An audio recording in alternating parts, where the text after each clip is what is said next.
Hello and welcome to the Oxygenaddict Triathlon Podcast. We're brought to you every week by our sponsors. We are Tribe.co. Natural sports nutrition delivered direct to you. You can get a free trial pack of 6 delicious energy bars, trail mix, recovery bars and shakes for just £2 with the code OXYGEN2.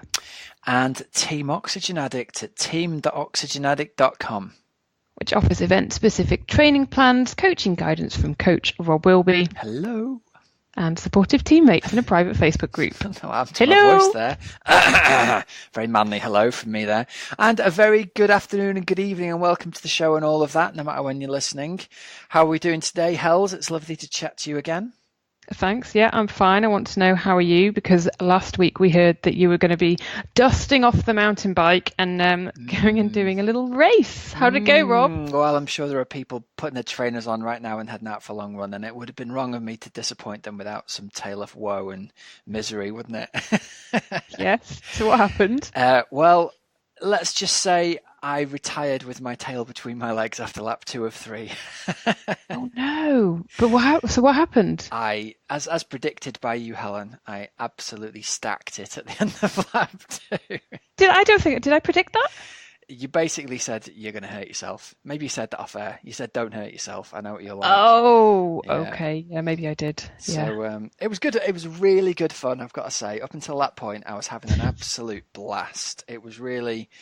They did like a rolling start. So the guy who'd organised it, who did a brilliant job, it was like this long, like a 20-minute climb or 10-minute climb maybe to start with, up to the start line. So he gave you the briefing and then said, right, we'll all hop on our bikes and we'll ride up this hill. Because you were wondering, like, how's this going to be fair? There's 100 people and, you know, the road's 3 people wide kind of thing. So we rode off quite casually up this hill and he gradually sped the race up. And people sort of naturally dropped away as he got faster and faster and faster. And I was in about, 10th place or something and absolutely determined to hang on. And they got faster and faster and faster. And then we got to like the start line and someone blew a hooter. And I've never seen people accelerate on a bike so fast. They just went woof off up the hill. And I was like, oh, well, I got the 10 guys who can like really ride uphill well. That's the end of that then. And I looked behind and there was kind of nobody behind. And I thought, oh, well, I'm kind of in like a no man's land. And I was absolutely knackered at this point already, just having kept up to get to the start line. And then we went all the way to the top of the hill. And the rest of it was just like downhill through very narrow trees in like boggy mud and pine needs. Like, what could possibly go wrong for a guy like me with my bike handling skills, right? So I'd fallen off 3 times by the time we got to the bottom of the first hill. Oh no. But it was all right. It was those kind of, it was soft and I missed the trees and I was thinking this is quite a good laugh. And got overtaken by a lot of people on the downhills who were obviously very good bikers. Yeah. Relative to my extremely base level of mountain biking. And it started raining and I was covered in mud. And at the end of lap 1, I thought, okay, I'm knackered now. I could happily finish now. And then we did the same when we came to the end of lap 2. And, you know, at Llandegla, there's that kind of fast, rocky bit with the berms. It's just as you come down to the car park. And we came yahooing down into that. And it was all, it got wet and greasy. And just as I thought, I might be going a bit fast here, the front wheel just slid out from underneath me. And the next thing I knew, the bike was up there in the tree and I was down there in the rocks. And it was like, oh, man. And I don't know if you probably won't remember this, but I certainly didn't until it happened. The pain you get from a proper bike crash instantly transports you back to being 10 years old when you're riding the BMX and you fall off on a ramp or something. Oh, yeah. It was just beastly, like elbows and knees, and I was just in agony. But I was all right. I'm not going to moan. I got up and I hadn't broken anything, and I kind of limped around a bit, and the guy behind me stopped and laughed at me and said, "You all right, mate?" I was like, "No, you've got to get me home." So I kind of got back on the bike and I was pretty convinced I'd broken my kneecap. I kind of limped back to the car park and thought, I think that'll do me for today. I don't think I'm going to do myself any favours doing lap 3. So I withdrew and watched the good mountain bikers come yahooing past for a bit. But really good fun, I've got to say, and a really, really good time. up until that point. Will you do another one? Well, as my mate Andy texted me afterwards, he said, I presume you weren't wearing knee pads and elbow pads then. In that kind of tone that people use when they go, I presume you didn't leave your car keys behind the bar after the fourth pint. Like it's really obvious. You should have had knee pads on. And I thought, oh yeah, I do remember seeing lots of people wearing knee pads and elbow pads at the start of this. Oh. So no, but I loved it. I'm gonna get myself some knee pads and elbow pads and get out and practice and try not to fall off quite as much next time. You can do bike handling skills courses and stuff at Llandegla. That's exactly what I need to do. Yeah. Yeah. Exactly. I don't think they can. I don't think they can be a bad thing for anybody. I've not done one, but a few years ago I really wanted to go and do one, and then I just don't think I could get weekends to fit in with the dates that they did them. But I just thought that'd be so good, and it would give me more confidence. The hard thing on mountain bikes that you don't realise till you do a race with good people is like the difficult stuff is what looks like the simple stuff, like riding in a straight line through mud, keeping your front wheel in the tyre tracks of the people in front of you. And the minute you kind of come out of it, you're all over the shop. And it's obviously something you can learn to do, because the people who were zooming past me could do it, really relatively easily. And I couldn't go, in a straight line at 5 miles an hour through the boggy bits on the flat, let alone on the downhills. So a bit more practice needed, I think. Bike handling skills all the way. How are you? How's your weekend? Yeah, all rock and roll, Rob, rock and roll. It was fairly chilled out. That's good to hear. Yeah, fairly chilled out. So yeah, it was all right. In fact, I don't even know what I did. It must be nice to not have the Ironman training thing. All of a sudden, you've got some time back to just go. Do you know? There was a bit of baking. I had my hair cut, which happens about twice a year, and takes so much time. It's ridiculous. It's the solstice again. Helen's had a haircut. This is it. Honestly, my twice yearly haircut. It's like woohoo. So there we go.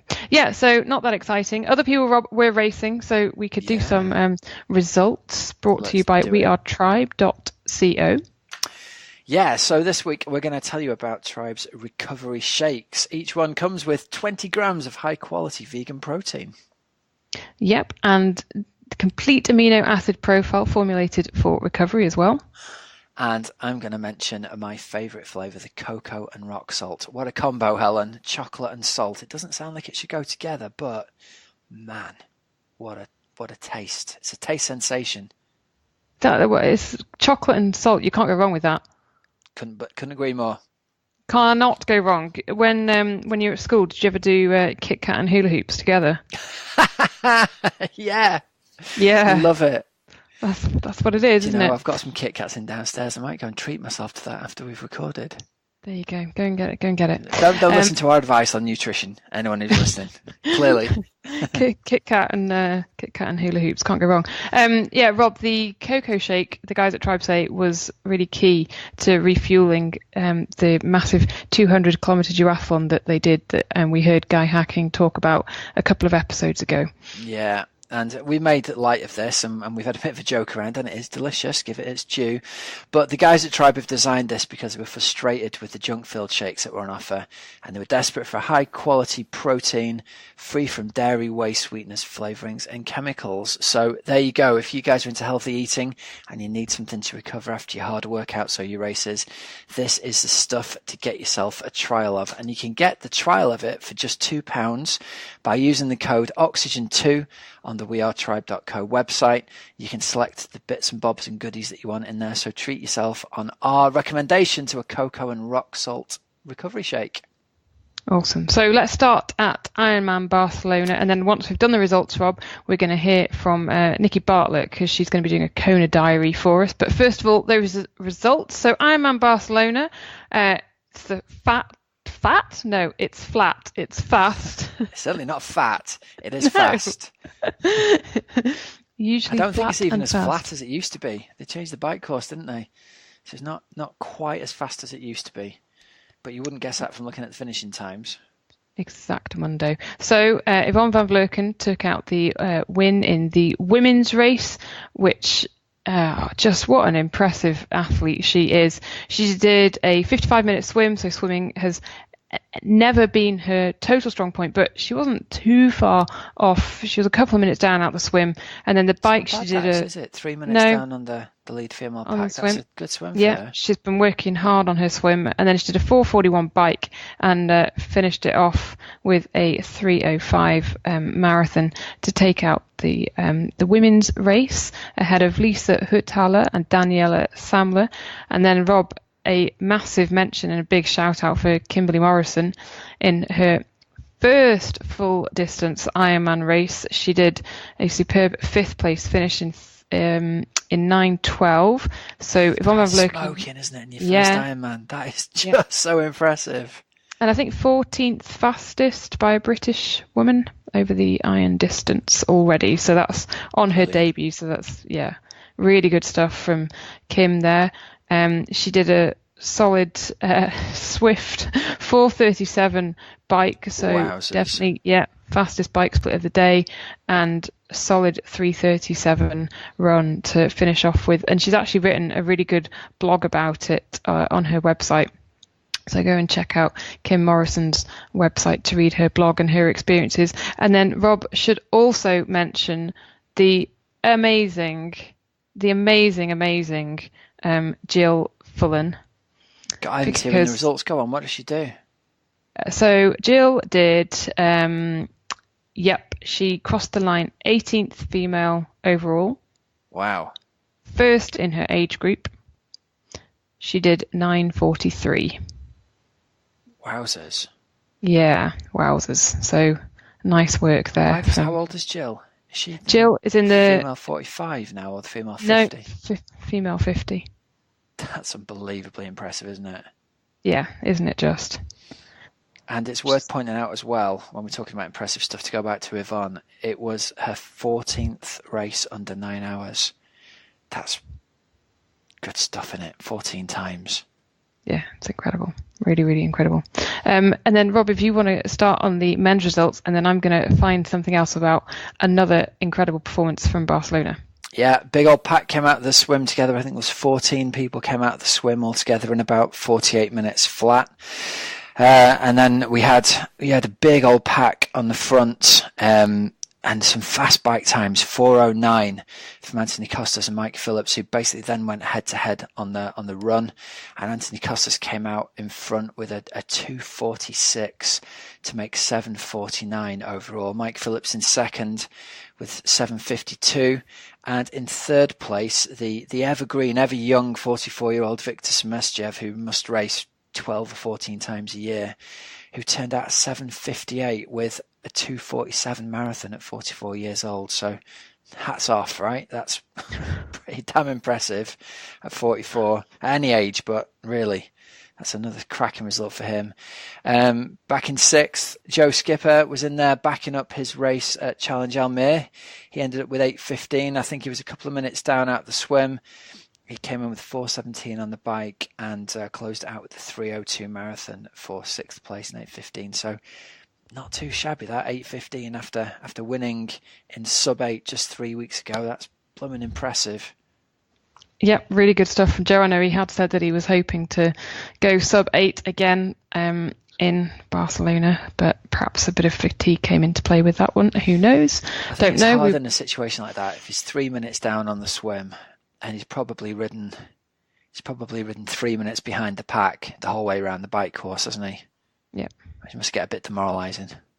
Yeah, definitely. But still, another solid performance from Joe. And the other one, Rob, that I wanted to mention was Alex Zanardi. So the former I can't talk today, former racing driver who had a really awful crash, and he's now in a wheelchair. But he did Ironman Barcelona in sub 9 hours, which is awesome. So he did a 1:10 swim. He rode 4:53. And then he finished the marathon in 2:48. Oh, cracking. That's really inspiring, isn't it? Isn't it? So overall, 8 hours, 58 minutes and 59 seconds for Alex Zanardi, which, is superb.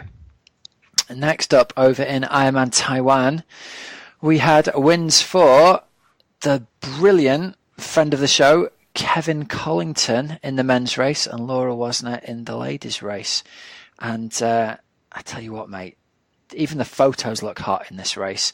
The reports I've seen said it was 85 degrees and 85% humidity.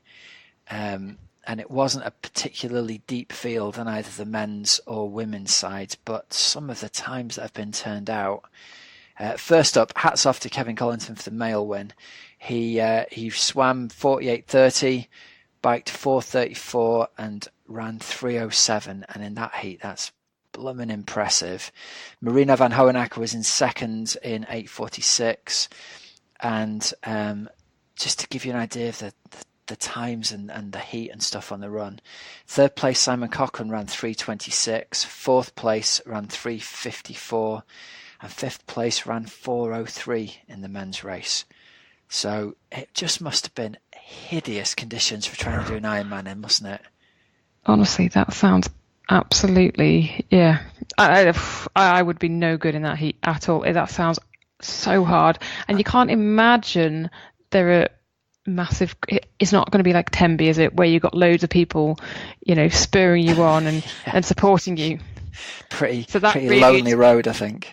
Yeah, where mental mind games would come into it. And Rob, Laurel Wassner there, the women's winner, it's another pretty awesome story.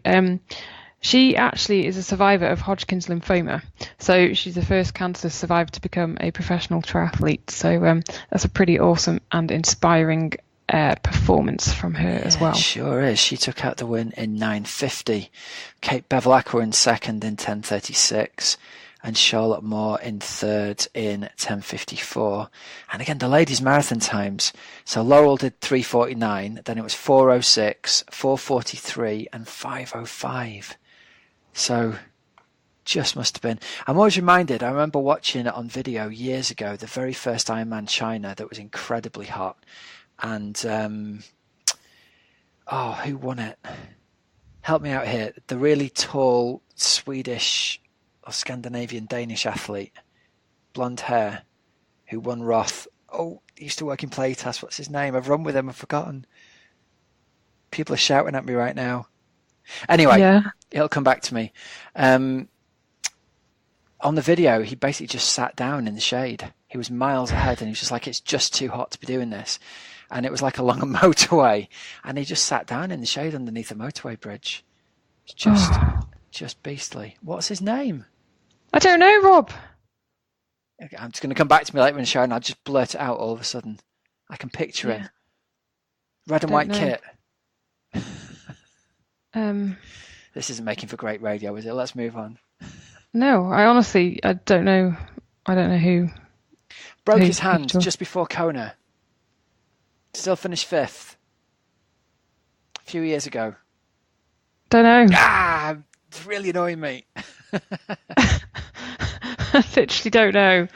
So let's move on. I'm going to have to Google it while we're talking. Come on, fill in for me, Helen. My brain's totally engaged. We're trying to work out who it was. Right, well, I don't know who it was, but you were about to tell us. But it was very, very hot at Ironman Taiwan. So let's hear now from Nikki Bartlett, because Nikki has qualified for Kona for the first time. She's one of 7 British women who will be flying the Union Jack out in Hawaii.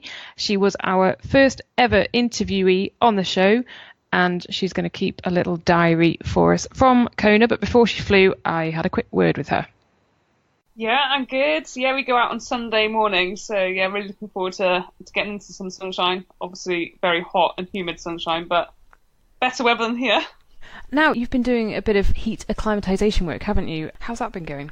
Yeah, so I literally have never been in humidity, so I didn't even know what it really felt like. So I got in touch with them and they were absolutely amazing. So yeah, the expert team were just like 10 days before you go out, we'll do some preparation. So I've done a total of like 7 sessions by the time I fly out. So we started off pretty easy in about 70% humidity of about 35 degrees, I think. And they've been monitoring my core temperature mainly. And my first session, they had to pull me out pretty quick because my core temperature just went from because I have quite a low core temperature, about 35.2. And it shot up to nearly 40 degrees within 10, 15 minutes. So they're like, right, okay, we're going to be quite progressive here. So we've gone progressively from about 70% humidity, and my session yesterday was at 90%. What was that like?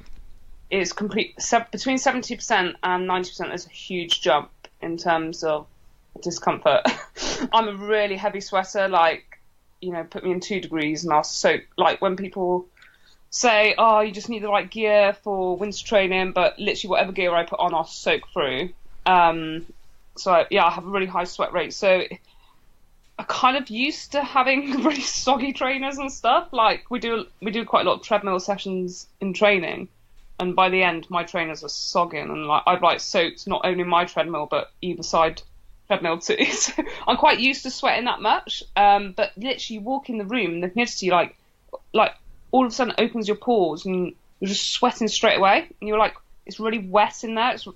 It's really bizarre, but obviously for people who've been humidity, they're just like, okay, obviously, but I've never experienced that. So yeah, it's been really, really good experience, and they've given me some good tips on kind of keeping my core temperature down.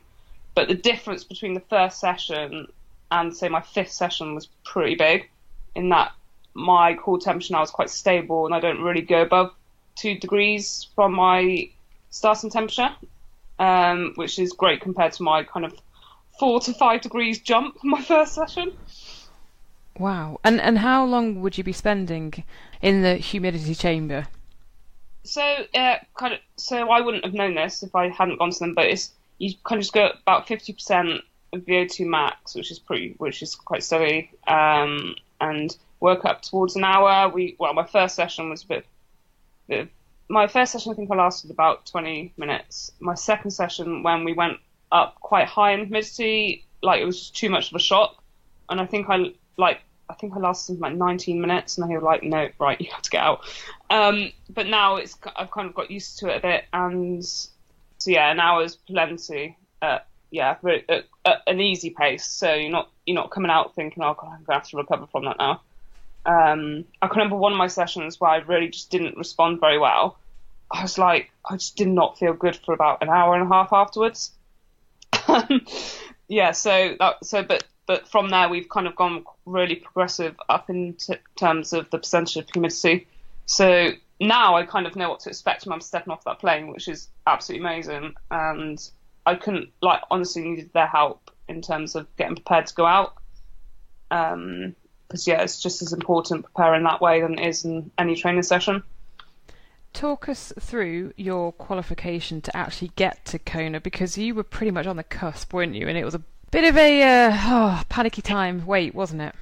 Yeah, it was. I mean, so last year I just trained for 70.3s, and we said we'd do an Ironman at the end of the season, just to kind of an experiment, see if I liked it, kind of.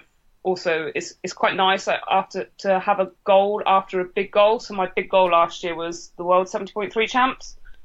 So we wanted to have a goal after that. So we targeted Ironman Wales so that we didn't have to carry on training, because it was about, I think we got back and it was something like 9 days until Ironman Wales. So I had quite a bit of jet lag, kind of just did some ticking over, and then did Ironman Wales, and I came 3rd there, and I absolutely loved it. But also, I just loved Wales. But I absolutely loved it, and from there we were like, okay, a good chunk of season break, and didn't really, from September, just didn't really do much right up until mid-December. So I had a really good off season, and full focus then was on Kona. So we targeted Ironman South Africa because it's a no hiding race. So many people want to do it because it's double points, double prize money. So I kind of wanted to do it where I was up against, everyone who's trying to get to Kona. So it was kind of a win-win in that if I did well, I'm ready to try and qualify. If I didn't do well, I'm just like, right, okay, I'm just not ready for it. But yeah, that was a funny race because I came 9th, but it was very close. Between 3rd and 12th, there was only 5 minutes difference, which is just unreal. It was a proper race. Yeah, that's nothing. I was 3 minutes off 4th. But I had the best winter prep.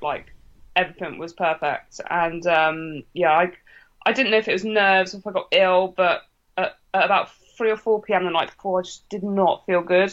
And we were like, nah, it's nerves, it's nerves. It was quite a hot day as well. Anyway, so we went back to our apartment and I was like, I don't feel good. I can't even swallow.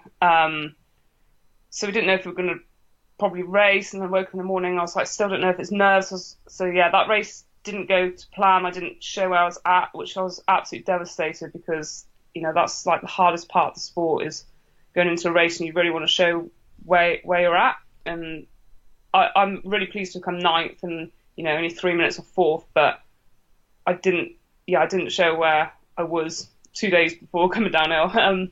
So after that, coming 9th, it was kind of the equivalent of probably coming like 4th at a standard Ironman race points wise. So when that didn't go quite to plan, we knew, okay, we've got a season of quite a lot of races. So we planned Ironman Bolton, Staffordshire 70.3. So I needed a podium at Bolton and a podium, ideally top 2 at Staffs, which I managed to pull off, but that was very borderline points wise, and I kind of snuck in with, I think I was like second from last to qualify. So yeah, I just snuck in there, but it was pretty tense because I was sitting in second from last to cut off on the first cut off. Between the first cut off and the final cut off, there was some like 6 or 7 Ironmans where quite a lot of girls could go above me. So it was literally 4 weeks from Bolton to the final cut-off of just literally just watching everyone race. So it was a bit of a weird position to be in because, yeah, I could have gone and done another race, but I'm so new to well, it's my first year doing Ironman racing. It would just have been an absolutely stupid idea to do that because I would have burnt out and probably got injured. So we decided to do the sit and wait, and if it wasn't to be, it wasn't to be, and I'd kind of go and do some early racing to start the following year. But yeah, no, mega pleased to have qualified. And that moment when that official email came through with your invitation, can you remember that? Yeah, it was awesome. Like, because that night I knew I'd qualified because because one of the races I completely forgot there'd be a time difference, so I thought I'd know by like 4 o'clock on Sunday. So we planned a really busy day. Anyway, and then obviously when I woke up, I was like, why is the other race not started? That's really weird. They just must not be covering it properly. Anyway, I came back from my session. I was like, oh my God, so stupid. It's in Canada. So I was like, and I told everyone I'd know by 4. So like by 4, everyone was like ringing and texting. I was like, oh, I'm not going to know till like 9. Anyway, so at about 9 I knew. And I can remember that night, I didn't really go to sleep properly because I was like checking my emails. Something so lame. So I was checking my emails, and then at like 1 a.m. it came through, and I was like, yes. So yeah, I was kind of like trying to go back to sleep after that, but that wasn't really working. So yeah, I was buzzing. What are you most looking forward to about going out to Kona and racing at the Ironman World Championships? Like when you come into the sport, like it is a dream, isn't it, to qualify for Kona? And you know, it's a dream, and it's actually, you know, putting the dream together to try and qualify. So I'm just going in with just enjoying it, and I want to touch wood because this is what I said going into South Africa. I'm like my 5th I've been, so I've kind of got no expectation, but obviously, you know, probably everyone's not going to think I'm going to come like way last or whatever. But I know I'm fit. I know if I follow a plan, I can handle the conditions. Like, I should have a really good race, and I've got a don't give up attitude. I'm just going to fight all the way to the line, and I want to be moving in that last 10k. So I'm not going to go with the race. I'm literally going to stick to my plan, and you know, if I do everything I can on race day and nothing majorly goes wrong, and I'm at the back of the pack, it's just where I am. But I do believe that if everything goes to plan, I will be competing and just going out there to enjoy it. I mean, like, hear so many stories. You know, was it lava? Like, people was like, oh, I'll have some lava java. I'm like, what is that? And you know, you hear all these alley drive words, and I just want to go and experience it all and just enjoy it. Have you got any underpants for the underpant run? Will you be doing it, or are you staying away from that? I really want to do it, but I can't remember who. And they're like, why would you be doing it? And I was like, I don't know, it just looks so much fun. So I don't really have pants. I have some bikini bottoms, but Maybe I'll just do it in my blue 70 bikini. But I would like to go and do it, but I'll see how things go. Like, I might just be like, I can't even go in the sun. I need to. Maybe that's what it is. People are like, oh, it's quite close to the race. You just don't want to be in the sun. But we'll see. I'd like to do it. I think it would be funny. I'll get a selfie if I do. Great. Well, Nikki, you're going to update us on your Kona diary. We're going to do a little bit of we're going to hear from you, aren't we, next week? So we're looking forward to that. Over the next couple of weeks, we will hear from you out in Hawaii. And best of luck. Thanks very much. Yeah, I'll share some of my experience there and maybe not do a video because you'll be seeing how much I'm sweating. But yeah, I'll give you an update of how it all is, and I'll be able to put a name to a place now. And yeah, it'd be fun. Yeah, I look forward to updating. Sounds like a little bit of trepidation going into the heat there, doesn't it, Hals? I think a little bit of trepidation, but equally I think pretty excited. And you know, it really was quite touch and go towards the end there about if she had done enough to qualify. So I think just qualifying and wanting to go and experience that first Ironman World Championships. I mean, she's done incredibly, amazingly well to qualify and to be there. So it's awesome that we've been able to follow her, you know, from the beginning of her professional career. And like she said, she wanted to race against the best at South Africa to see if she could, you know, if she was ready to do it. And she's done amazingly. That's brilliant. And do you know what? Let's try and get her back on for like the 3rd anniversary show. Well, we're going to hear from her a lot next week. I know. Maybe we'll have blown it by then. So I think we'll hear quite a lot. Yeah. We'll just have her on every week forever because we love her. Rasmus Henning, that's his name. Oh, sorry, okay. Completely out of left field. No worries. Okay, Rasmus. Losing my mind. Sorry, Rasmus. Right, let's move on. Coach's couch, Rob. Right, Coach's couch this week. Yeah, come on, get a grip of yourself, Wilby. Right, so first up, sponsored by Team Oxygenaddict. Our team applications are open again now, so if you're interested in joining the team, you can get a free 2-week training plan. Just email help@oxygenaddict.com and we'll send you the details. So that'll give you a chance to check out how we coach athletes. You'll get the real training plan in the Real Training Peaks account, and you'll get to upload your information to it and basically have a play around and see if it works for you before you decide whether you want to make the jump and join in, basically. So you can just do that by emailing help@oxygenaddict.com. And the question I've got for us this week is actually from one of the athletes in the group, and I thought this would be a good thing to talk about because it's very pertinent to this time of year. And he said, I've just looked at my training plan for October and it seems to be very easy and very short. What's the reasoning behind that? And I just wanted to kind of, almost as a public service announcement to all of the listeners here, to reinforce the idea that at the end of a long season, and again, this doesn't apply to every single person, but for the vast majority of people, you've done your long season, and you've done your A race, and maybe you've done a few extra races at the end of the year as well. I'm just such a big believer in having a period of time to recover and rejuvenate both your body and your mind. And like I said, if you've raced in the summer or the late summer, the October period is the perfect time to do that.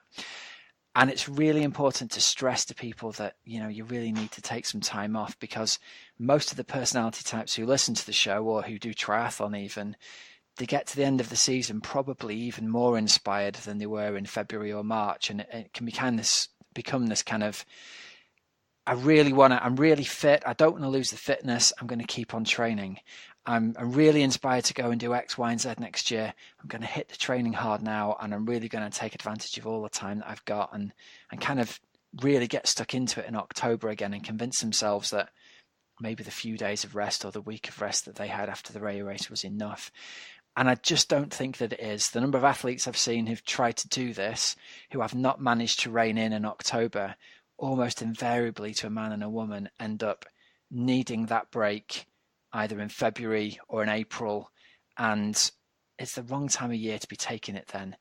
it's never going to feel like the right time of year to take it, but I think the time of year to take it is now, when it's miles away to your next day race, and then you really will be refreshed both mentally and physically. So get out, do something different. You don't have to not do anything. You can still run and bike and swim, but just make it less structured and don't follow a plan, and just have that mental month of give yourself the ability to do nothing and lie in bed and not get up for swims at 5:30 in the morning. And then you can reset and refresh your body just a little bit. So I just kind of wanted to say, if you're listening to this and going, yeah, you're saying that, but I don't think that applies to me, you're probably exactly the person that this does apply to. And I think you'll benefit in the long run from having this break. And I actually nicked the idea originally from Cam Brown, who said every October after he races Kona, he just has a month and goes surfing. And I remember thinking at the time, there's no way he has a month off every year. And he's done that every single year, had a total month off any kind of triathlon training. And this is a guy who's still, winning and podium races into his mid to late 40s. So there's definitely something in the idea for sure. Nice. What was interesting there about the not getting up at 5:30 to go swimming and things like that. I'm not doing it every day, but my alarm's still going off most days at around about 5:30, 6, and I'm not even following a plan, but I'm going to the pool a couple of times, or I'm going in the gym, and I guess that's perhaps my time of the day, which is, I've always been more of a morning person anyway, but I'm not really following a plan, and it is quite nice to feel, oh, there is no plan. And I sort of get in there and I'm like, oh, it doesn't really matter if I get out after 20 minutes. I'm doing it more because I want to keep some exercise in my life, if that makes sense. Totally, yeah. Yeah, and I've started doing Pilates, which I love. Still not running, which is kind of annoying, but hey, listening to my body on that one, it's not ready to run yet, so we're still not running. And incorporating a little bit of cycling to work again. I did go on the turbo once this weekend because I'm doing the Alton Park duathlon, but I'm not really doing the Alton Park duathlon because I can't run. So I'm doing the sprint as a relay. Are you really? You're just going to go and boost around the bike? I'm just doing brilliant. The bike of the sprint. Who's doing the run? My sister-in-law. Oh, brilliant fun. Yeah. Yeah, so that's exactly the kind of thing to do. Like, you do stuff because you want to, and you don't do it if you don't want to. And if you want to rock up and do something for fun, brilliant. Exactly. So I'm going to be there with Race Force. We're going to be doing bike checks and everything like that. So if you are at Alton Park duathlons, one of them's a ETU. I think the sprint race is a qualifier. So I think there'll be some very swift people there. I will just be biking and I'll be in a bit of Race Force kit. So do come and say hello. That'll be this weekend. Cool stuff. All right, so let's jump on over into our interview of the week. A cracker for us this week. Winner of the Lakesman, recent silver medalist in the ETU Long Distance Championships, an all-round good guy, Joe Duckworth, who had the pleasure of, I've known him for a few years and met him on courses and stuff, but he's one of the hardest working athletes around. He's in his, I think he turns 47 this year, and he's just knocked out, I think he did a 3:03 or a 3:04 marathon at the end of the Ironman. Yeah, so he's a hard worker, so it's a cracking interview with Joe. So here we go, here's our interview of the week. Joe, welcome to the podcast. It's lovely to talk to you, mate. It's been a long time coming, this, getting you on the show, so I'm really excited for the listeners to get to hear your story. For the people who don't know you, this is going to be one of our super hard-working age groupers who've done well type interviews. You and me have known each other for a couple of years through coaching courses and local races and stuff, but I wanted to get you on since you had your amazing race at Lakesman this year. So I thought we'd start by giving a quick recap of your year. You ended up winning the Lakesman full Ironman distance, going 9 hours 15 as a 46-year-old, which is pretty damn impressive, it's got to be said. Then you went 10:06 at Ironman UK, and you've just recently won the silver medal at the European, it's like the ETU Long Distance Championships over the Ironman distance, going 9 hours 23 out in Almere in the Netherlands. So welcome to the show and congratulations on a pretty amazing year, man. You must be knackered and pretty happy at this point. Yeah. Thanks for having me, Rob. Great to be here. I definitely feel 46 today. A couple of days after Almere, yeah. Quite a year. Hard work does pay off, I suppose. It's been great. It's been a tough year. It's been a long year. I'm ready for a break now. I bet you are. It's been amazing. An amazing year. Year. Well, we've kind of started off with the highlights here of how your year has gone, but let's take you back a little bit first and talk about how you initially got into triathlon and how long you've been doing it for and kind of your progression across the years to get to this point of kind of going 9:15 this year.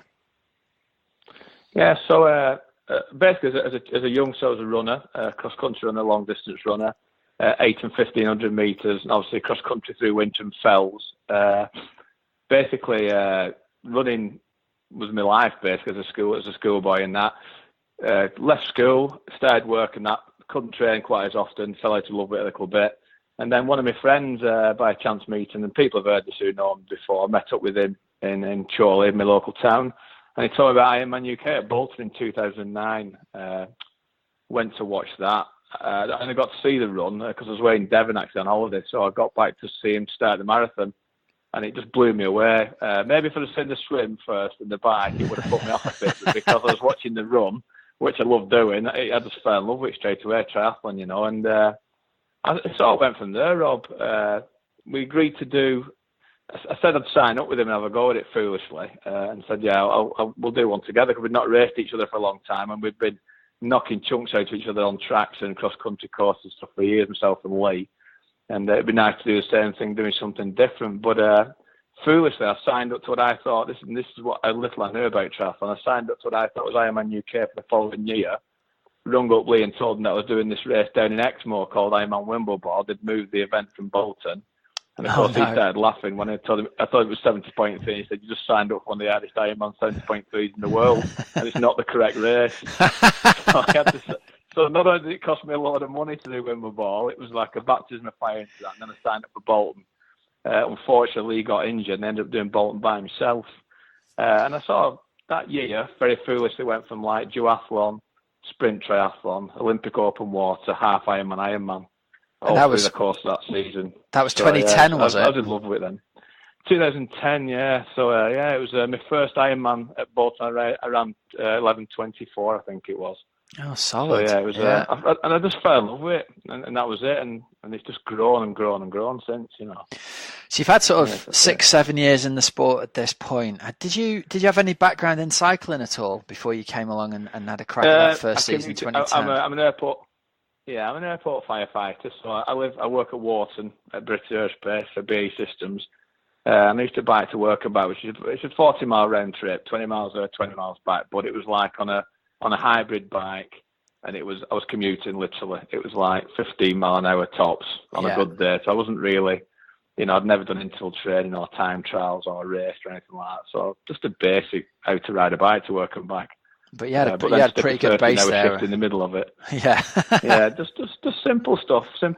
But I did enjoy it, but I'd never really been into like in the hurt lock on the bike, shall we say. So it was new to me on this.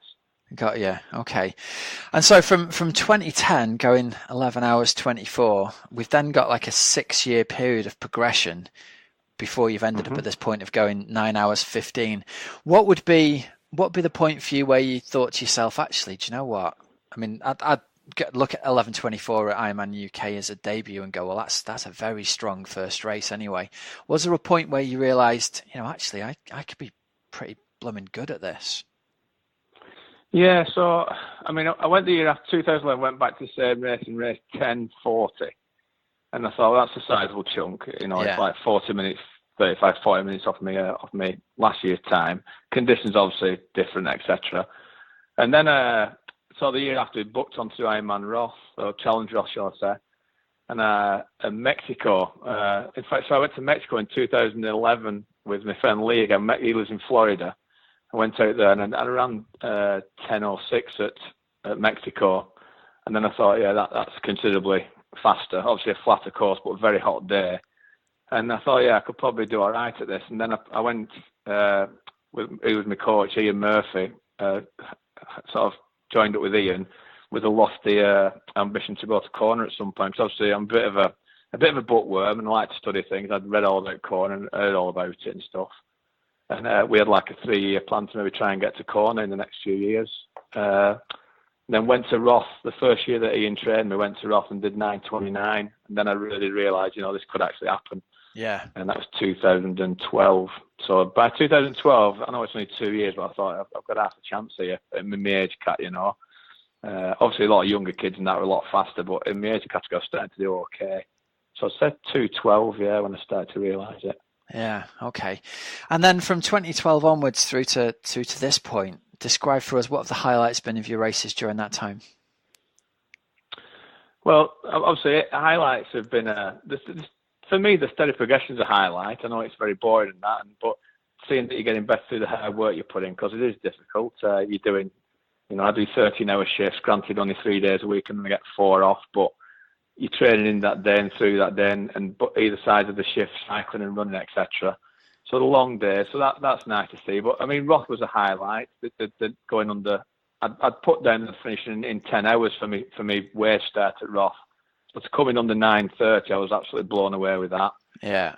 And then obviously my first qualifying slot for Wales, I was qualified at Wales for Kona for the first time in 2014.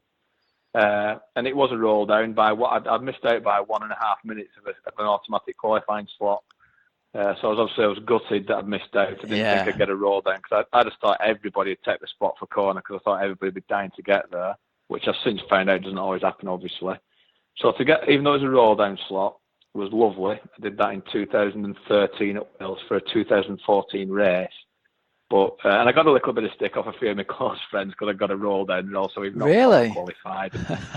That's a bit harsh. Friends being friends, Yeah. Why have enemies when you got friends like that? But the nice thing was, and the real highlight of that was going to Bolton in 2014, knowing I'd already qualified and actually getting a proper qualifying slot. So it was like, I have qualified now, and I got to turn it down and give somebody else a roll down, which was lovely. Nice. So I said 13 and 14. The first qualifying slot at Kona was amazing. Obviously, the Kona races are fantastic, but I'd say them 2 races for me really was real big highlights. Yeah. And well, let's talk about Kona a little bit then. How have your experiences in Kona been? You've obviously recently we've seen you've raced really well in the heat. So how were your experiences when you went out to Kona and you got to face the furnace out there? Yeah. So they do race in the heat sometimes. However, you stick the anticipation of the day, the heat, the wind. Everybody being extremely fit, pretty much, and very scary looking from my point of view. So Kona in 2014, I had a great race. I raced 10:08 with a 3:16 marathon, which was brilliant. And then went back last year in 2016 thinking, why can't I do better? Because I'd gone with good figures. I've been training well. Everything had been going great, and ran 10:38 and just about got round the marathon, which was probably the most frightening experience of my life, knowing what I know about heat and humidity and how to cope with it, being a firefighter and that. The fact that I thought my bike wasn't great at Kona last year, but I thought, well, it's all right. So once I start running, I generally run pretty well, regardless of how bad the bike's been. And I just couldn't cool down. I was trying to radial cool, and I was carrying ice. I was putting ice down my top. At one point, I was stood in the paddling pool. We had volunteers just pouring water on me. They just dragged me into the paddling pool. And I ran like 3:57 on the marathon, which I've never been anywhere near for years. Yeah. And it was literally, when I look at the Training Peaks data, I wasn't actually running that bad. I was running like 7 30-minute mile in, but every 1 mile at the drink station, I was spending 1.5 to 2 minutes in there trying to get cool, which obviously put a massive amount of time on my final time. But it was a big learning curve about how heat and it can really affect you badly. And it was really difficult out there last year for whatever reason. I suffered really badly. So Kona's an interesting place. Yeah, is it one of those things you think where it was maybe just one of those days where you just suffered in the heat really badly and there's no rhyme or reason to it, or have you sort of subsequently worked out what you think it was that caused the problems? Well, I mean, I felt, and I don't like making excuses, but I felt a bit ropey leading up to the race. A few days leading up, getting a few hot flushes and things like that, and I thought I'm just acclimatising. It's the heat. It was like this last time, and I'll be fine on the day. And my swim was okay for me. I didn't drink tons of salt water to make my stomach off, but when I got out on the Queen K, and the winds was really bad last year, there seemed to be a lot more brutal than the first time I went really early in the race. I just couldn't seem to get my fluids down, and when I did, I was just feeling sick. And the nutrition I used was the same as every other time I've used it. I just couldn't keep it constant. And sort of on the last 25 miles back into a easy drive and that, I was drinking Coke and Red Bull. I was just trying to get anything just to get me back. So I think the nutrition kind of let me down quite a lot, and it was super hot. And there were a few issues, but I've put it down really to the heat, really, and not being brilliantly acclimatised and just getting the nutrition slightly wrong. I kind of panicked coming back in because I was going nowhere. My power was right down, and I just couldn't seem to turn the pedals. And I was kind of grabbing anything I could just to try and get something going, and I think that was a big mistake. Yeah. Well, it might be just one of those things. It sounds like you were a little bit ill in the run up to it, so it's so hard to know, isn't it, when you try and do the analysis afterwards to know what's actually gone wrong. The thing was, mate, I got home from Kona and I ended up, and I have a blog, and I wrote about it on my blog, and I was ill for probably from November right through to February with stomach issues. I had all sorts of blood tests and everything, and that, and they couldn't find out what had gone on with me. So I did fall quite ill after that when I came home. But like I said, I ain't making excuses. I'm not going to make excuses. I just had a really, really bad day out there. And you still got round under 4 hours. Yeah. But you look at the pros, how they're suffering. They go year in, year out and do all the right acclimatisation. They go to training camps, and you can see them having great seasons just fall apart out there. And it's just it's that type of place, yourself.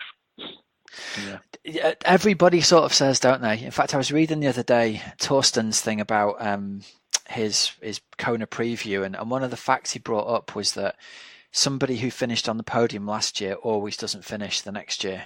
It's one of his statistics. And that makes you think to go from, because physically there's going to be nothing different in that person's conditioning from one year to the next, but the line between having an incredible race and just detonating and not finishing is there for everybody who races, isn't it? And I think everyone is right on that line of being in an incredible shape or just having a horrendous day, and anything in between. It's almost like a lottery.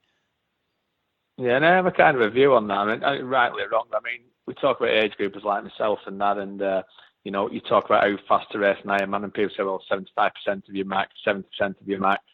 And when you look at the real top age groups out there, the guys with podium in, and the pros, they're racing at much higher percentages than I feel. They're up in the 85s, sometimes the 90s. And I think they kind of it's kind of like looking into an abyss for me.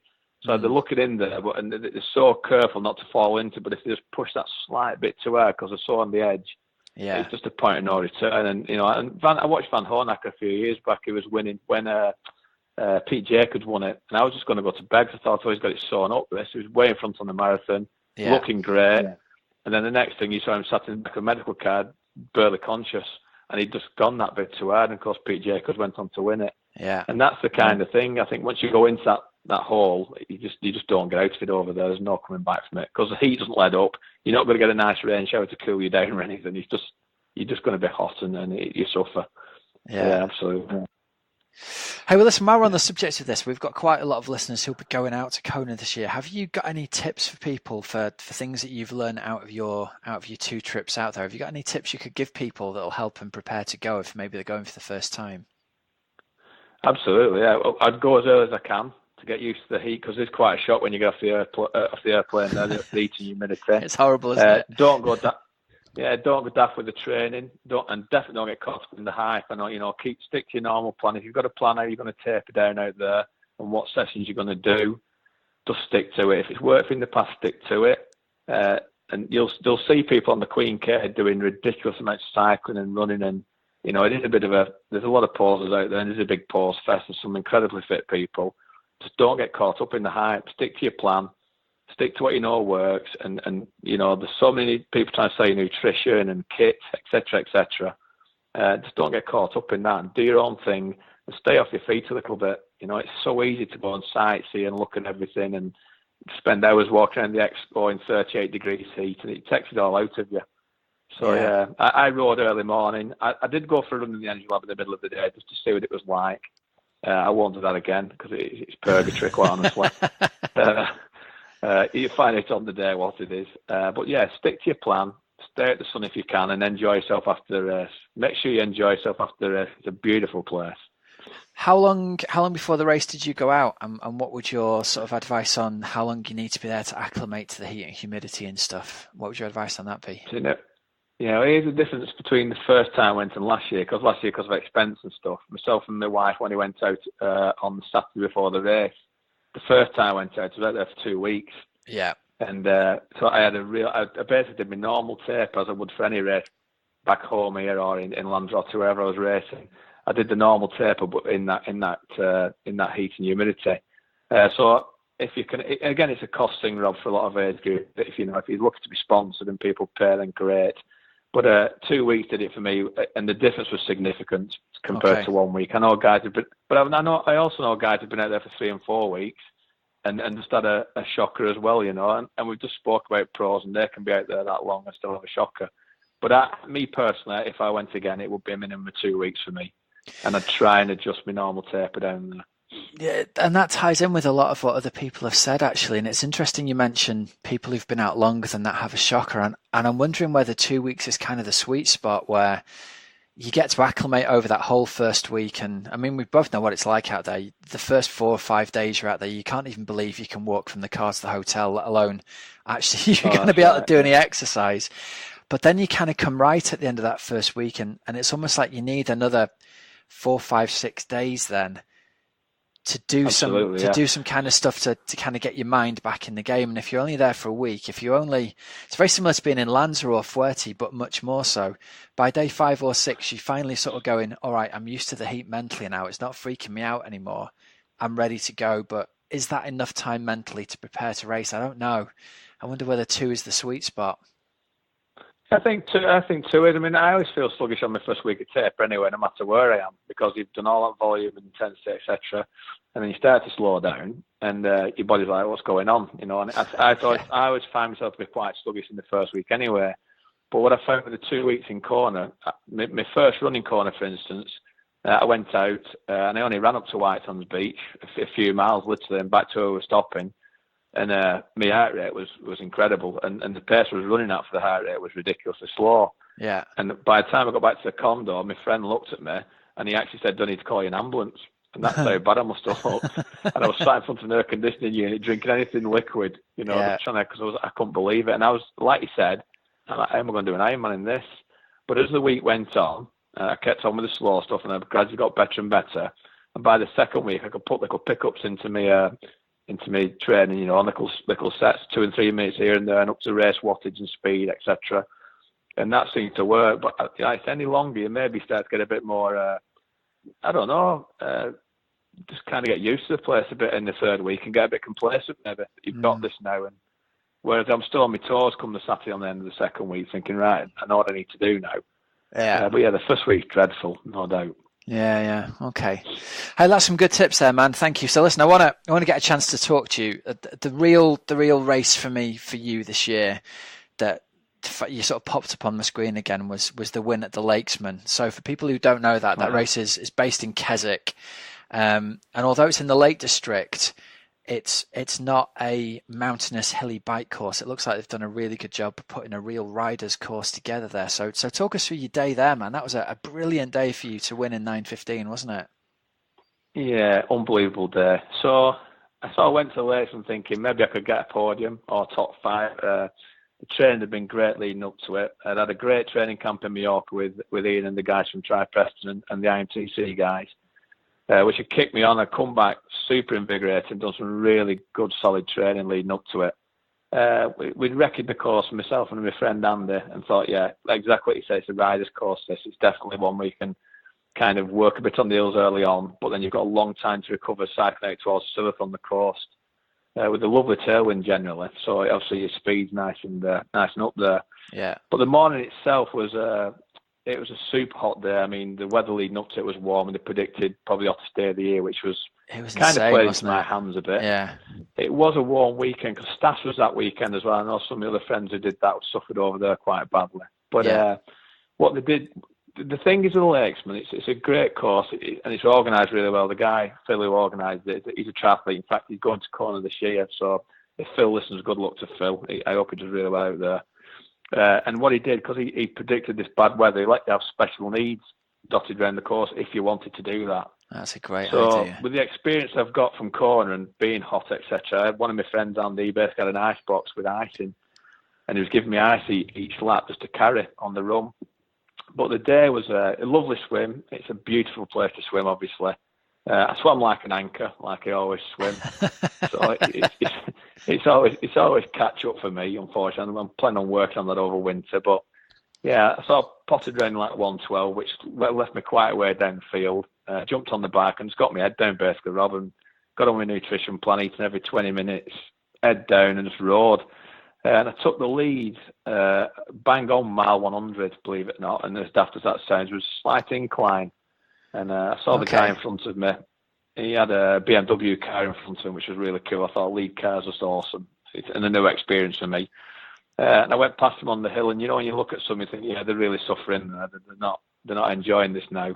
Yeah. Went past them and just got on with it, really. And then, obviously, I always feel like if I get off on the run and I'm in a decent place, I'll be okay, because that's obviously my weapon. That's where I kind of come into my own. So I got off the bike in I think it was 4:50 for my bike split, which was kind of a landmark for me because I'd never gone below 5 hours for an Ironman bike before. But then you're thinking, have I got this wrong and I'm going to have the legs? Because I've got this thing in me, being my bonnet about this sub 3 hour Ironman marathon. So yeah, I just went out on my own running, had a lead bike and that. Really hot day. And I didn't see another runner until about halfway around the first lap. And when I worked out, you run up and down this road a few times, like doing laps of the road. And the second guy came up onto the road as I was leaving it, going back into Keswick. And the lead bike guy, a guy called Martin, who was a lovely fella, he said he's 20 minutes down on you, that guy now. And the pace I was running at, he was going to have to be running, as long as I didn't blow up, he was going to have to run like a 2:40, 2:45 marathon to kind of catch me. And luckily, I didn't really blow up. Just ran quite well. I had to slow down at mile 20 because I got shot 3 times with cramp in about 20 yards, which is interesting. My glute tightened up, then my hamstring and my calf all at the same legs. I sort of jumped up in the air, as you do. It's a real lesson, though, isn't it? You can be 20 minutes in the lead or 30 minutes in the lead and not finish still, can't you? That's right. Ironman racing for you. And that's the key, And at that point, I was still on for my 3 hour marathon, but call it an old head. It's a bit of experience. I said to the guy on the back, I'm going to have to slow down a bit just to get around now, because if this starts happening and I try and run this pace, I could well end up walking, and of course you're going to get caught then. Yeah. Be it all from 5 or 6 miles from the end. So that's what I did, adjusted my pace slightly. Ran 3:05, which was lovely. 9:15. An amazing day, an amazing race. Superbly organised with lovely competitors and really friendly as well. The other guys on the course cheering you on, you're cheering them on. It's everything to me what triathlon and Ironman's about, basically, up there. It's superb day. He's got a fantastic reputation. Everyone I know from the team who raced it this year raved about it, so much so that I think we've got about 15 guys and girls going to race it next year as like the team summer event, because the people who raced they'll love it. Matt finished 4th, didn't he, behind you, and he raved about how great it was. Yeah, well, it is. It's great. It's well organised, and that the trophies you got as age group winners and winners overall are superb. The feedback, from everybody on the course, it was just really nice, Robert. It was just really friendly, well organised. Well, the aid stations were great. The people on the aid stations were great. It was the signposts on the bike course were superb. You never felt like you were going to get lost. And you're in the Lake District, right? It's the most beautiful place in the world on a day like that. The scenery and everything is incredible. I wouldn't like to be there if we have a weekend like they've had at Wales this weekend. That'd probably change me wanted a bit. But yeah, it's a lovely race. I'd advise anybody to go. And I actually think it's sold out now. Both races, they have a 70.3 next year, which is sold out as well. Oh, that's brilliant. So, that's really good a year in advance, isn't it? 800 slots gone already, which is amazing. Brilliant stuff. Good race. Hey, well, that race leads you on. You obviously had a cracking race at UK, and that brings us to Almere at the end of the summer, which was last weekend as we're speaking now, where you've got yourself the silver medal in your age group in the European Championships, going going 9:23 with a 3:02 marathon this time. Yeah, still not done it. Still not done it.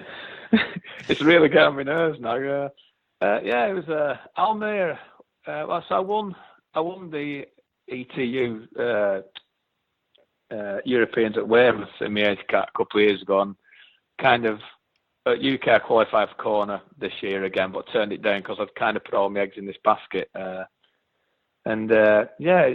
It's quite a place. It's Almere. Obviously, it's close to Amsterdam, so there's plenty of fun to be had when you've finished, as far as going out and meeting people and partying and things. But the race itself was, again, very good. Challenge events generally are very good. We didn't have the weather, but I don't know. The highlights of that race is I've never swum the lake before that they have to mow. So they mowed the lake prior to the race. There's that much weed in there. Really? And obviously, do you know probably the biggest highlight, and it sounds really like I'm name dropping this, but watching Joe Skipper do a 2:40 marathon was incredible. Yeah. Because obviously, I mean, my marathon was good, 3:02, but Joe came past me with a lap and a half to go as if I was stood still. Really? Which was amazing to watch. It really was, and he absolutely killed it, you know. But yeah, I'm happy. I'm happy with the way the day went. The bike was nice and flat. I mean, really flat. We had tailwinds for probably 25 miles of the first lap, then dreadful headwinds all the way back to the turnaround and the second lap, obviously, in the end of the bike. But again, a great race, and I believe it's the oldest long course triathlon in the world apart from Hawaii, or in Europe apart from Hawaii. So I think that's right. Yeah, quite a big deal. Yeah, good weekend, but tough weekend. The marathon was the trouble. The trouble I had at Roth basically was my Garmin 1000 went on my bike after 20 miles, so I had no data, I had no heart rate, I had no power, no nothing, so I rode to feel, and then I come to the run, and my Phoenix did a similar sort of deal to me, so I started running. It was saying 7:04 pace. I thought, well, that's good. I can live with that for now. And then I looked at it again, saw 7:04. I thought, blooming, I'm consistent here. And then I looked again, and it still says 7:04. None of the figures had changed. So I tried to change the screen on it, and nothing had changed. It froze. So I basically did the whole race on feel, which was really pleasing. Yeah, to know that you know you put it that well, I suppose. So did you know? Did you kind of know where you were in terms of time chasing the 3-hour marathon? Did you have any idea where you were? What, Rob? I had no idea. My long-suffering wife was stood watching me taking photographs, shouting, "Are you okay?" as wives do. And I said, "What pace am I running? How long have I been running for?" And she just looked at me, a cup of coffee with a blank look, like, "I don't know. I have no idea." Oh, bless. So I had no idea how fast I was running. I just knew I was running okay.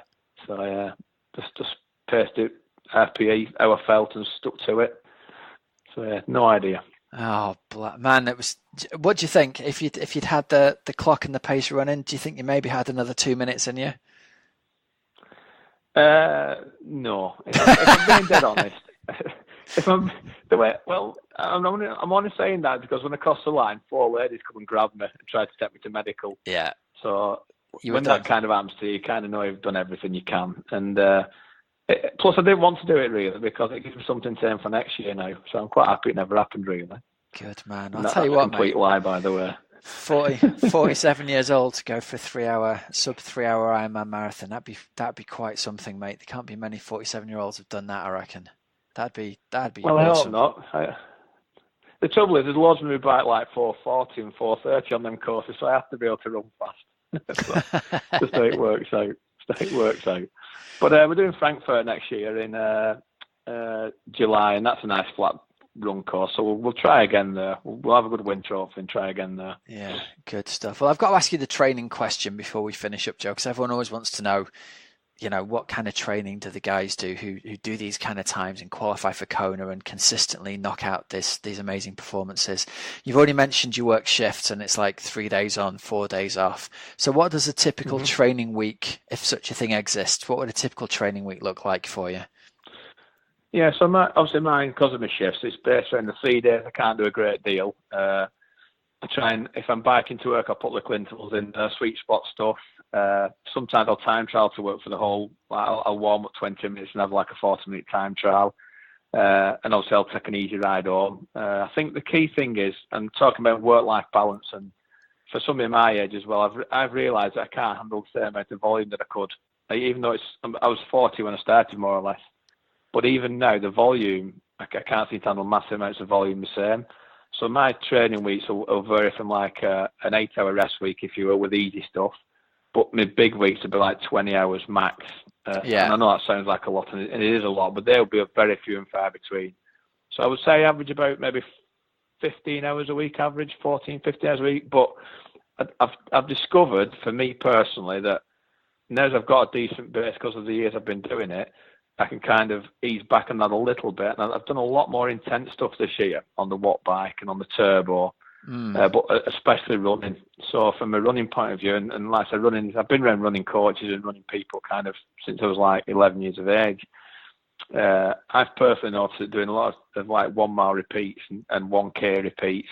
So I've been starting off with like running 1Ks, maybe only 5 or 6 early season, but building up to 10 of them maybe later in the year, and then going to miles, to 6 1 mile, to 10 1 miles. Yeah. And things like that, and just running at or above race pace, so that they may be increasing pace every 2 reps. And obviously, we talked about it on the coaching course, how you can vary a session with, put it a longer interval or a shorter recovery, or put a bit of an incline in there. So I've been doing quite a lot of that, both on the bike and on the run. And they both come on massively after doing that. So your run training will target, as you're building up to an Ironman, those intervals would be run at what? Your goal Ironman marathon race pace? Yeah, but I like to be honest with you, though, if I'm so, and please, it's up to everybody's different, obviously, and people run at different pace, but if I'm doing 10 1 mile repeats, I maybe start off at Ironman pace or just above. So say if I'm running a flat Ironman and all things are well, I'll be running like just over 7 minute mile in. So I maybe start at 7:15, then 2 will go into 7 minutes, and the next 2 will be 6:45, at 6:30. So my last 2 might be like 6 minute mile or just above. So I'm running well above race pace then. But I find personally, I'm getting without doing massive amounts of mileage, I'm getting that effect. At the end of them 10 repeats, you're feeling it big time. And another thing I've not done a lot this year, probably because of my base, I'd never run really more than 16, 18 miles on my long runs. I just don't. But what I do, again, is maybe every 15 minutes up the pace a little bit. Not massively. So I'll start below Ironman race pace. And by the time I'm on mile 14 to 16, I might be like, 30 seconds a minute above race pace. So although I'm not running a 20 miles, 25 mile, 22 mile session, whatever people do, I'm putting that intensity in. So I'm running a lot quicker by the end than what I would on an Ironman. Yeah. So for me, basically, I think the upshot is when I settle into 7 minute mile pace, because I've been running such fast intervals, it feels quite comfortable for quite a long time of the race. And I think anybody who does Ironman will know from mile 16 onwards, it hurts, regardless of what training you've done, how fast you've been running. If you're a pro or an age grouper, you're winning the race, you're finishing in 17 hours. Then last 10 miles that marathon, it becomes a real mental game. Yeah. So, it sees me right for me running. And I appreciate everybody's different and people at different stages in their careers and stuff, but that's basically what I've been doing with running. And it's worked for me. It works a treat. Yeah, and I think you make a really good point there, because I think when people initially hear somebody say, I've heard this a lot with the guys that Brett Sutton coaches, they talk about doing K repeats and mile repeats in the running, and people assume that that's a kind of running club type session where they're going to be absolutely hammering them out on long recoveries. But the reality there is you're starting at slower than Ironman marathon pace, and you're finishing up at what's probably not quite even your threshold running pace. So it's almost like a quality progression run broken down into intervals, rather than like if you went to a running club, they'd have you hammering them all out faster than that, but on much longer recovery. So I think that's a real interesting thing, that the quality is really specific to the distance that you're racing for, isn't it? Exactly, mate, yeah. And I think what you've got to realise as well is, obviously the day after, you can, especially at 46, 47, and your work and everything, your work-life balance, you've got to realise that I don't stack them one after the other. That might be in the midweek, and I might not run hard again until the Sunday. Yeah.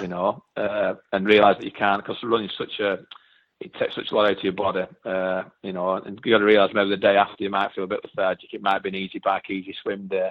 Yeah, and I think that's key as well, is balancing your sessions. Realise that you can't just stack hard session after hard session after hard session, because you ultimately end up broken, basically. And I read a good thing about Will Clark about, he points for Ironman training, and I think Brian Fogarty's mentioned it's about being consistent. You know, there's no magic formula. It's not rocket science. You know, you swim, bike, run, and obviously the coaches like yourself have sets and sessions, and you understand why we're doing things. But it's about being consistent rather than what I call binge training, where you might do 4 really, really hard days, and because of that, be wiped out for 4 or 5 days and be able to do very little. Or you're not hitting your figures, so your coach or you've set some figures for yourself, which is specific to sweet spot or VO2 or whatever you're doing, and you're just failing miserably because you're so wiped out from the 4 big days you've just done. So a consistent week to me is much better than 3 or 4 great days of training than missing all these goals I have. Yeah. And consistency breeds confidence as well. Yeah, very much so. Hey, well, listen, man, it's been fantastic having you on the show, and there's some real interesting takeaways there, I think, for anybody who's competitive in the age groups to listen to. There's a lot of common sense you've spoken there, and it's been great watching your progression over the years, mate. Congratulations on this silver medal, and I really look forward to hearing about you going sub-3 in an Ironman marathon next year, hey? Yeah, so yeah. If I get there, yeah, it'd be great. Right, mate. To do before then, mate. But it's been a pleasure being here. Great stuff, man. Well, listen, thanks very much, and we'll hopefully catch up with you again next year to hear about the 2:58 marathon in an Ironman, hey? Fantastic. Let's hope so. Thanks a lot, Rob. Thanks for your time, Joe. I love it, Hals, when we hear stories of people who continue to get better as they get older. It's like Jill Fullen, isn't it? Totally and Jane is. Hansen. Yeah. Totally is. I find it very, very, very inspiring, because you sort of think, okay, fine, that it's a very, we can still be doing this sport for however many more years we want to do it for. It doesn't matter. And perhaps it can be a focus for a few years at a particular point in your life, and then you could maybe have a couple of years away from it, but you probably still have that itch at some point, and then you can come back to it and you can still be absolutely smashing it out the park.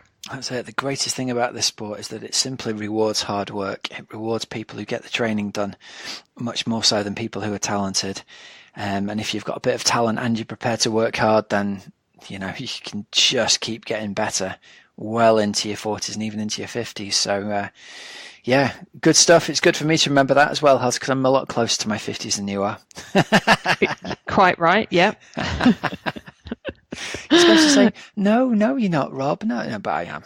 But you actually are. Yeah, I actually am, yeah. You actually are. By a good decade, yeah. Exactly. So no, I'm nowhere near that. Rob, a little bit of news for you is that Flora Duffy has tweeted this week that she has signed up for her first Ironman 70.3. So she is going to be racing Phuket later this year. She says, tips and advice welcome. I don't think she'll really need many tips and advice. Yeah, tips and advice. Enjoy the winner's check, I think is the... Imagine seeing Flora Duffy's name on a 70.3 start sheet. Oh. Yeah. So I reckon it'll be cool to see quite what she does. Yeah. She is so incredibly talented across the board that I don't think she will have too many problems upping the distance a tiny bit. Good stuff, and I think that's pretty much, is that everything? Oh, the only other thing in our news section that we haven't mentioned is that the Outlaw's now open, isn't it? So if you want to get your entries in for that, the Outlaw Iron Distance race is now open. So ready, steady, go. Get your entries in. Awesome stuff. Oh, yeah, and if you are doing Alton Park Triathlon, happy days. I might see you there. Yeah, give Helen a wave as she passes you on the bike. And then jumps off and has to limp to transition. Yeah. Hobbles through transition. Yeah. That'll be me. Love it. Good stuff. All right. Well, listen, everybody. Thank you very much for listening. You've been listening to the Oxygenaddict Triathlon Podcast. I'm Coach Rob Wilby. I'm Helen Murray. And until next week, have a great training and racing week. Don't forget even to get over to wearetribe.co and get yourself a pack of goodies for £2 using the code Oxygen2. All right then, so till next week, have a great, safe training and racing week, and we'll speak to you again soon. See ya.